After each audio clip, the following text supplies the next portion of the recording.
Hello, Rod here.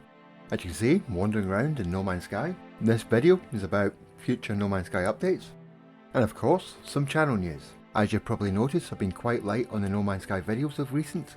Even though I've got a lot of videos planned, I've held off for one good reason. The next No Man's Sky update might have a new expedition, but a large part of it will probably also relate to the new PlayStation VR2. And as it's Hello Games, it might have some unintended consequences. But once the dust settles, those videos will be recorded and posted. And don't worry, I believe there's going to be plenty more years of No Man's Sky. And funny enough, I just realised the other day, it's nearly 7 years of No Man's Sky. I wonder if they'll mark that occasion with a special update, or wait for the 8-year anniversary? Or will the 8-year anniversary be the time they announce the new game? But away from the speculation and back to the here and now. My pre-order of the PlayStation VR2 is in, and I've got a delivery date between the 22nd and the 28th of this month. And if nothing goes wrong, cross your fingers, I can fully absorb myself in that VR experience. I'm grateful for not buying the first version of the new technology, as it seems the latest version has ironed out a lot of the problems from the first version. The reviews for it seem to be quite good, but I won't truly know until I get my hands on it, and I can't wait. And luckily enough, I've got a lot of really big intense bases that's going to really test the system. Like the one you can see in the background now. It'll be good to find out how quickly all these parts will pop in, and how quickly these larger bases all render. And as No Man's Sky seems to be one of the main titles for the new VR2 launch, not only on PlayStation but soon to be released on Apple, I got a feeling that the next few updates that are bug related will be VR orientated. But that should stabilise the game as a whole. I'm also looking forward to visiting lots of bases in VR, but that might not happen straight away. After all, they're probably going to have to iron out a few problems at the beginning. As well as returning to the old base visits, God, it's been so long since I did them. It's also going to be fun not only to release more building guides again, but also to put guides out to see how easy or frustrating building in VR is going to be. Because I know it was frustrating previously, but that's with those crappy ones.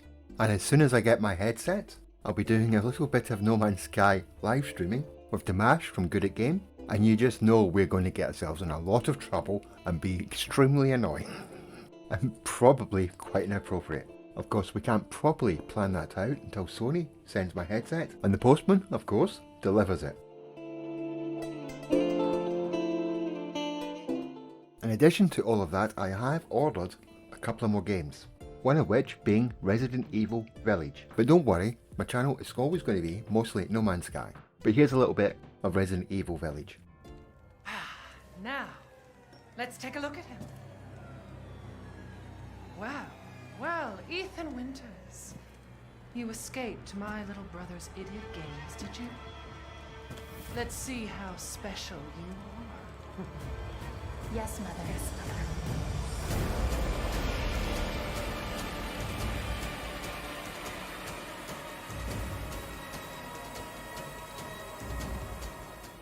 This also looks like quite a fascinating VR experience, but there's the added benefit of watching me scream my head off, and you can't go wrong with sexy vampires. And someone who's left-handed hopefully will find out if it accommodates people like me.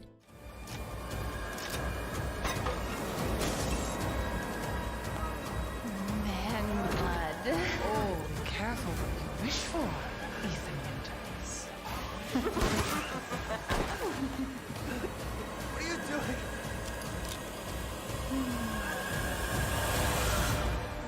I also went for the VR bundle that comes with the Horizon Call of the Mountain VR experience. I believe it's a 10-hour story, but mostly I think it's going to show the full potential of what's possible in VR2.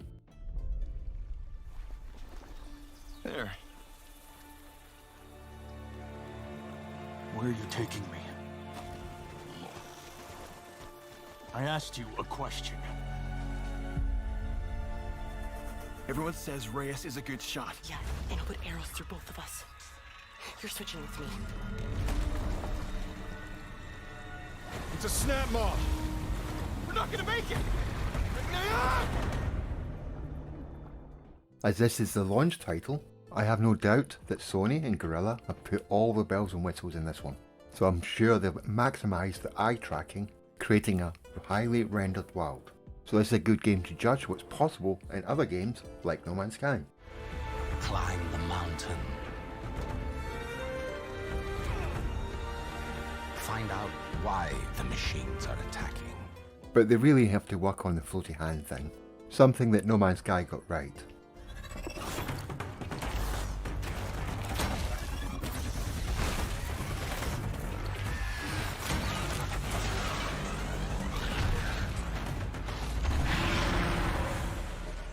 And it also looks like a very intense game. And the world and the creatures within it look beautiful. So it'll be a good game to assess what's going to be possible further down the line, especially when the developers create better tools and engines for VR2.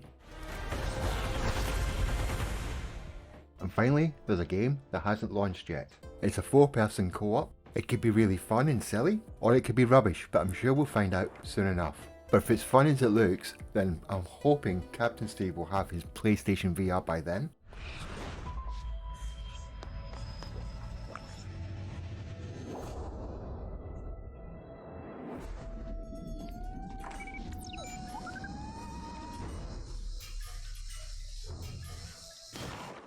And for me, Ghostbusters really is a nostalgia trip. That was the year that Ghostbusters and Gremlins were released at the cinema, and I saw both. Happy memories. Yep.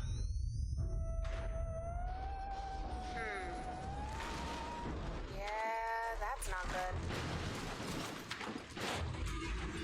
Oh, great. It's moving. Where'd it go? I don't have the shot. It's too fast. Whoa, blast him! And if Captain Steve is game, and not putting him on the spot at all, there can be 4 of us busting some ghosts. So this year looks like it's going to be quite a busy year for the old rod, and with a lot of No Man's Sky videos planned, and live streams, and of course with a sprinkling of other games in there, just for the fun of it. The only thing I'm worried about is the motion sickness that everyone talks about, but I've got a plan for that, so I'm off to order some travel sickness pills. Let's hope that works, but I think I'll be alright. I hope you liked the video, and if you did, hit that like and subscribe button, or on the bell thingy. And of course, thank you for watching. See you all later. When did you